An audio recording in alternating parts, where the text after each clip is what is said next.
the Vols contenders or pretenders in men's basketball. 247 Sports had an article that I thought was insightful. Caleb, what can you tell us about that? Yeah, so they were naming which of these elite teams are contenders or pretenders, and they refer to Tennessee as a pretender in college basketball. And it's something that is the same that you hear for Rick Barnes teams all the time. And it is their propensity to go just extremely cold from the field, which leaves them vulnerable and makes them eerily inconsistent, is what's written. And they tout the 64 points in a loss to Kentucky and the 43 points in the loss at Florida. So, yeah, I think that – so they're saying that Tennessee is just straight up pretenders, that they're a defensive-minded team and they don't have the offense consistently to win it all in the NCAA tournament. I completely agree with that. You agree with that? Yeah, I mean, I think the guy nailed it. Whoever wrote it, good job, man. I mean, do you have an argument with that? I mean, I think where does the offense come from when they need it on a Thursday night in Charlotte, North Carolina? I think Tennessee is good enough to score 70 points in every neutral site game they ever play. The offense has picked up recently. Yes, I get it. They only scored 64 at Kentucky. I've told you guys, Rupp Arena is worth 3 missed threes by itself. Okay, I kind of feel like you're a little too married to your preseason expectation. No, I'm not. They're not as good as last year's team. Okay, but Caleb will deliver. The UPS store, Hardin Valley, delivers as well, helping individuals and small businesses, wide range of products and services, locally owned and operated. The link right down below. The UPS store, Hardin Valley, owned by Tennessee sports fans. I feel like you're a little too married to your preseason expectations. No, I'm absolutely not. I mean, the depth is not what I thought it would be. What I'm only saying is that I don't think the offensive deficiencies are what people think they are this year. They revealed themselves at Florida. They haven't, and then at Auburn. But over the past 3 weeks, they really haven't. That hasn't been the issue. And you guys I get it. Kentucky, 64 points. But again, if that's a non-Rupp Arena game, then they're scoring 73 points that day, not 64. So that's Timothy says contender. You got to be up all in there to be able to win it. Okay, I think that got a little weird.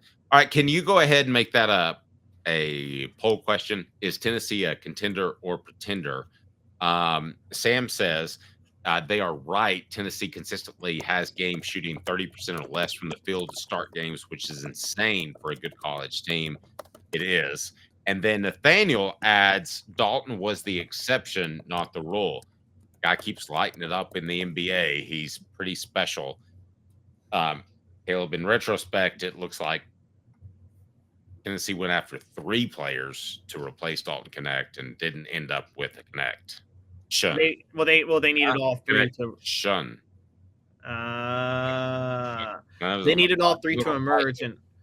They needed all 3 to emerge, and they missed on Darlington Dubar. I mean, I think it's safe to say that was a miss that even I had.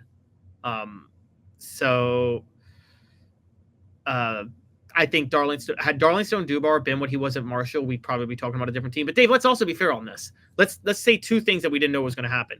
Cameron Carr transferring, we didn't see that coming. No one saw that coming. And JP Estrella missing the year with a season-ending injury. Those 2 things really hampered a lot of what Tennessee wanted to do as well.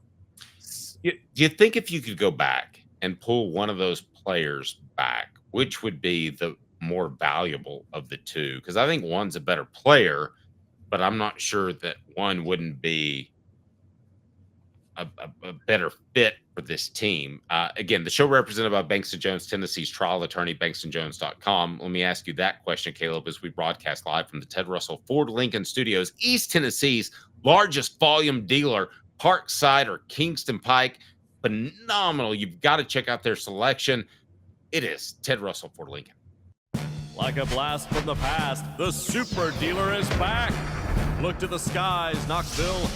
The super dealer is fighting for price, service, and the American made. Ted Russell Ford is your super dealer, just in time for truck month. Save up to $5,350 on this new Ford F-150 XLT hybrid, or save up to $7,000 on this new Ford Expedition. Come see the super dealer today at either Ted Russell Ford.